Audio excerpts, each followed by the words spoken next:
অনেক চেষ্টা করেছি, কিন্তু কিছুতেই ইবাদতে স্বাদ পাচ্ছি না। নফল রোজা রাখছি, রাত থেকে তাহাজ্জুদ আদায় করছি, দোয়া করছি, জিকির করছি, কোরআন তেলাওয়াত করছি, কিন্তু কিছুতেই কিছু হয়ে উঠছে না। আর এমনটা হয় তখনই যখন কেউ চোখের জেনা লিপ্ত থাকে, চোখ দিয়ে হারাম জিনিস দেখতে থাকে। চোখের জেনা এত ভয়ঙ্কর একটি পাপ যা আপনার ইমানকে করে ফেলছে দুর্বল থেকে দুর্বলতর, যার প্রভাব বিস্তার করছে চিন্তারত অবস্থায়। বান্দা যখন তার রবের সবচাইতে বেশি কাছাকাছি থাকে, তখনই চোখের সামনে ভেসে ওঠে, চোখের সামনে অবলীলায় ভাসতে থাকে উলঙ্গ দৃশ্যগুলো।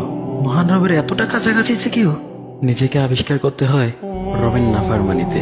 যে চোখ দিয়ে তুমি এই বেহায়াপনার উলঙ্গপনা উপভোগ করছো, সে চোখে একদিন তোমার বিরুদ্ধে সাক্ষ্য দিবে, তোমাকে টেনে নিয়ে যাবে জাহান্নামের দ্বার প্রান্তে।